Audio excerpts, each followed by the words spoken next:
Hey everybody, welcome back to Everyday Barbecue. My name is Mike, and today I'm going to be doing another Italian beef recipe. This one we're going to smoke out on the Lone Star offset. It's coming up right now.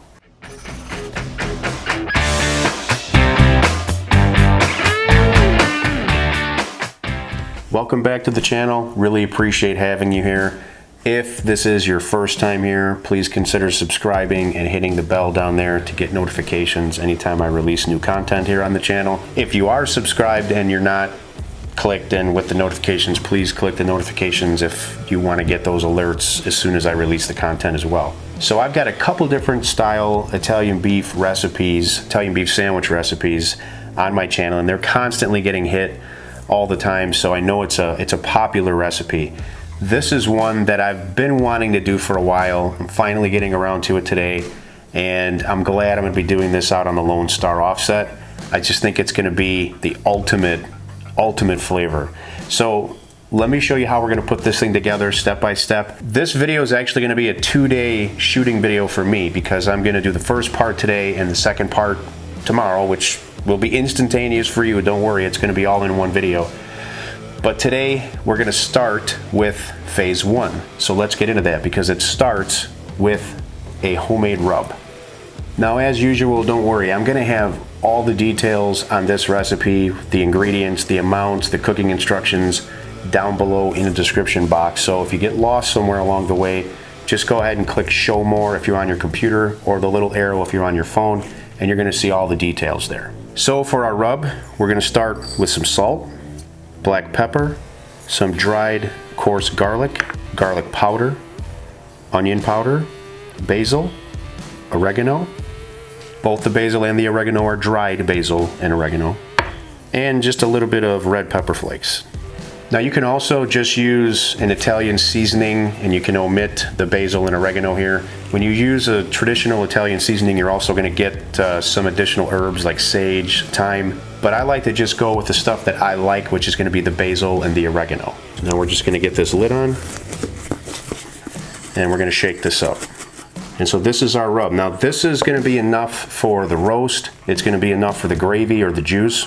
We don't call it WAGYU around here. It's gravy or juice. And it's also going to be enough seasoning to do those homemade sweet peppers, which we're going to add to the sandwich. So we're going to move this rub to the side, and I'm going to show you the roast that I have. I have here a WAGYU eye of round roast. This was sent to me from Mason Hill Cattle up in Portland, Oregon. They've sent me a few products. The shipment, when it came in, extremely upscale, very well packaged, and everything that came that we've tried here at home so far has been extremely delicious. To be honest, we've never even had WAGYU here at home until this stuff showed up here at the house. But I saved this roast for this recipe. So it's hard not to think that this won't be like the best Italian beef recipe that I'm ever gonna make on the show. But we're gonna find out. Now this is just under 4 pounds. It's 3.8 or 3.9 pounds.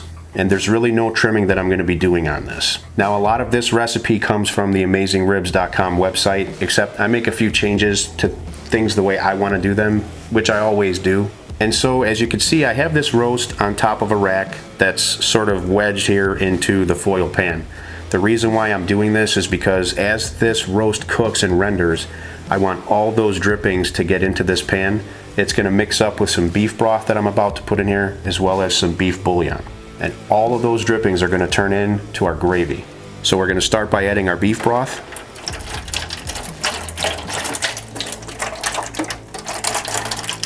Now I'm also going to be adding some hot water with some beef bouillon cubes in it. So I like to have a mixture of the real beef broth and the beef bouillon cubes with the water. That's going to give me that saltiness that I'm looking for. Also going to give me some real beef flavor. Now we're going to season our roast. And I want to do this over the pan, that way any rub that gets away is going to end up in our gravy. Okay, now we'll give this a flip.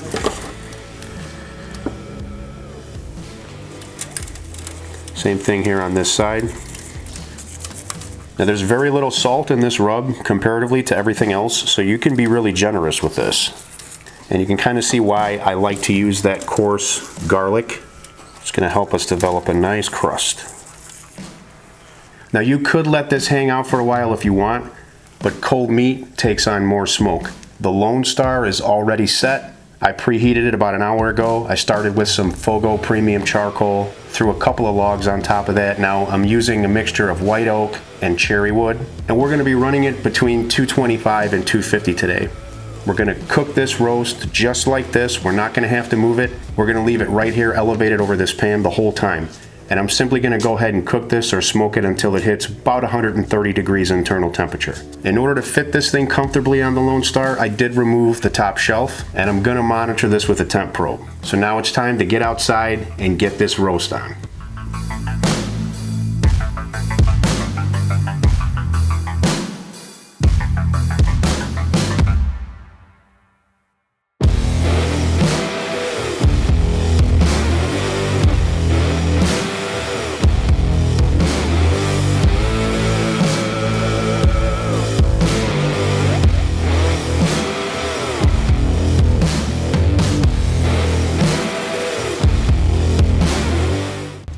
Okay, we just hit 129 internal, and I did double check that with a second temp probe. So it's time to pull this off.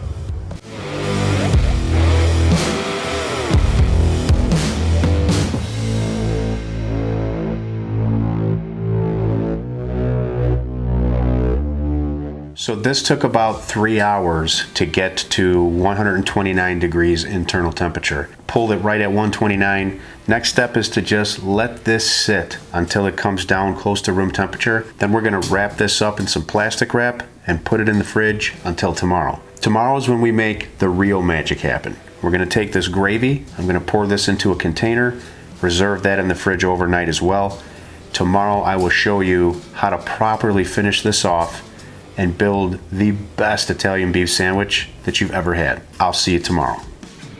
Okay, so we are back. It is the next day. Listen, before I forget again, because I forget on every video, please check out everydaybbq.net. You can pick up merch, you can support the channel, check out recipes, look at my Instagram posts. There's a lot of cool stuff there to do. Please, if you want to support the channel, just run over there and check out the site, okay? So a couple things I did for prep this morning already that I want to bring you up to speed on. First, I told you about the sweet peppers. Really important part of the Italian beef sandwich. I went ahead and prepped these. Now to do it, just make sure your peppers are clean, cut them, slice them, get them into a pan with a generous amount of olive oil, and season it with our rub or seasoning that we made yesterday. Keep in mind, again, there's very little salt in there, so you can be very generous. The more the merrier in my opinion, but adjust the flavors accordingly to your desire. The most important part of these peppers is to cook these low and slow. This is not the kind of vegetable that you want to saute at high heat. You want this to be on the lowest possible heat setting on your stove. Cover them,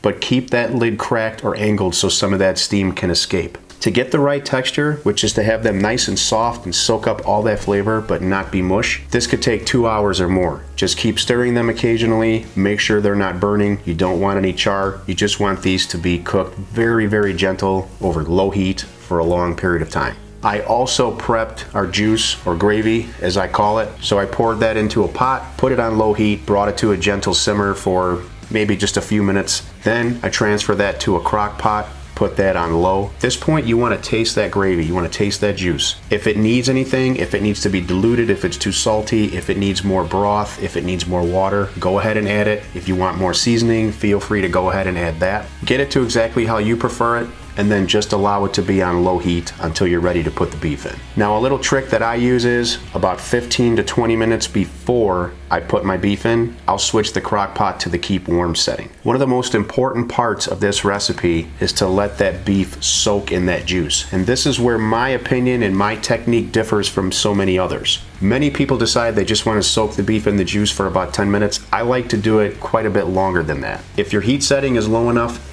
the meat's still going to be extremely tender, and it's going to have time to soak up all those wonderful flavors. That's why we're here. We want those flavors in this sandwich.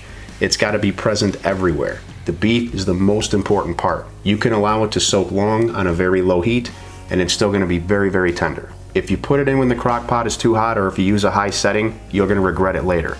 Make sure it's under a very low keep warm setting when you put that beef in. So now that my peppers are ready, now that my gravy's ready, All I've got to do is slice this roast in half, turn on my slicer, and get some nice thin slices of this beef. One of the things I wanted to reiterate on is the reason why we refrigerate this overnight is so that it firms up for slicing, but it also intensifies the smoke flavor having a chance to sit overnight. So if you like that smoke flavor, you're really going to want to do that. The slicer is a little bit noisy, so I may just overlay some music here, but let's get to it.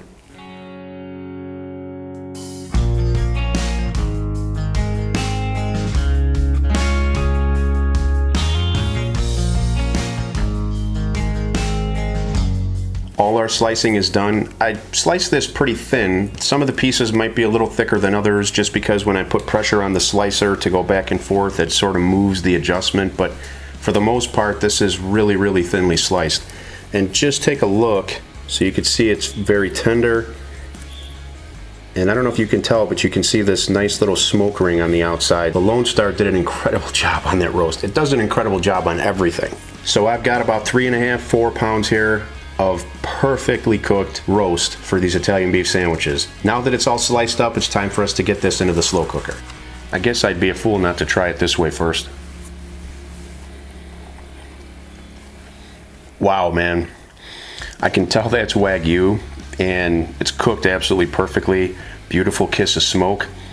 This is going to be outstanding, guys. I can't wait to get this sandwich built. First, we got to soak this beef for a little bit, so let me do that. I'm just going to go ahead and transfer handfuls to the crock pot here. Now, when I was talking about adjusting the flavor of the juice when you taste it, I did end up adding some beef broth to mine, a couple cups, just to kind of add some more juice to it, for one, because I like a lot of juice, and secondly, I wanted to kind of dilute that flavor a little bit. It was very strong, more of a concentrate.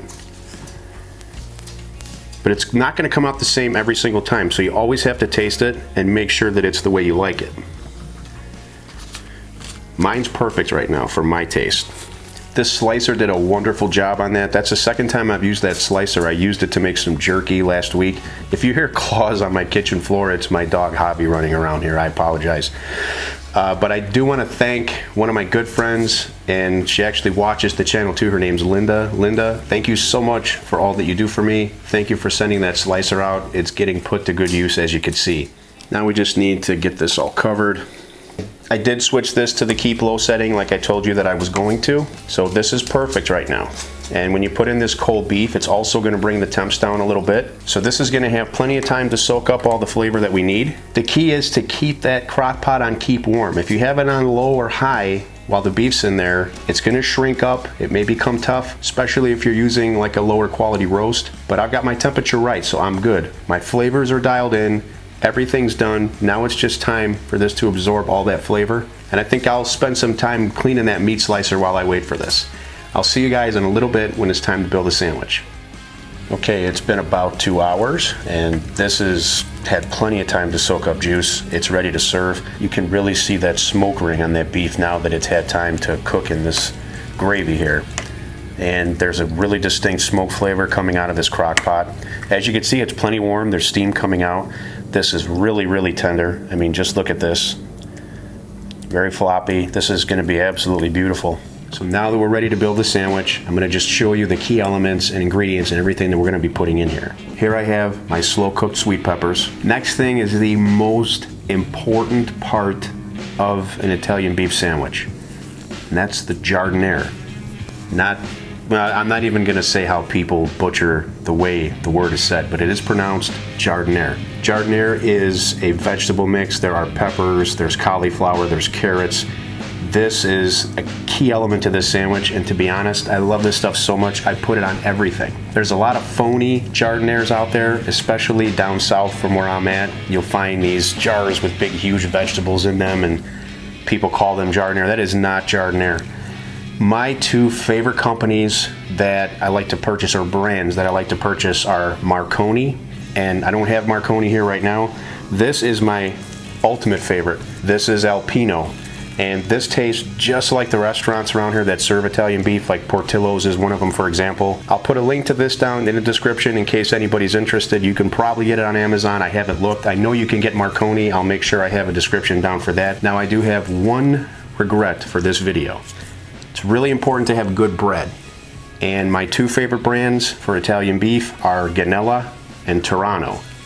I couldn't find any Ganella or any Toronto for this video. I went yesterday, I went this morning, and we're in the middle of, you know, weird times here in 2020, if you know what I mean. I know you're watching so you can get away from all that stuff, but just want to let you know that I can't always find things I want at the store. But this does happen from time to time, and I know exactly how to improvise, and that's what I'm going to do right now. So I still have some really good quality deli bread here. The difference with using Toronto or Ganella is you can actually dip the whole sandwich in the gravy. I'm not going to be able to do that with this roll, but I'm still going to be able to make it very juicy. So I do have a good deli roll here. This is my backup plan. This is what I always get when I can't get the bread that I really want. So without further ado, let's start to build this sandwich. So I do have some gravy here that I moved into this dish, and I'm going to start just by gently soaking this bread. There's always a fine line between too much and not enough, because you don't want it to fall apart until you're able to actually bite into it. Now we're going to layer our beef here on this bread. And the bread's also going to take on more gravy from when I put this on as well. So it's going to be plenty juicy. Just look at the smoke ring on that beef. That's just, man, it's so incredible. Now we need to add some sweet peppers to this. And these are the perfect texture. This is what you want. You don't want mush. You just want it to be sort of tender. So there's our sweet peppers. And now our giardiniera, and I love giardiniera. This is a hot one as well. It's spicy, but I love it, so I'm going to be generous like I always am. I eat this giardiniera on everything. Put it on eggs, chicken, anything that you want. And that right there is an Italian beef sandwich.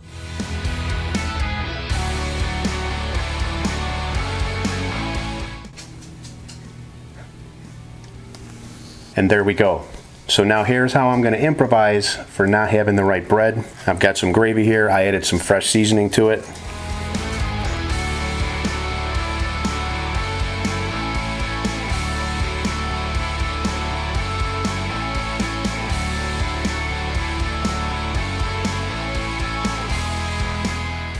Just look at that. Oh my God, I can't wait.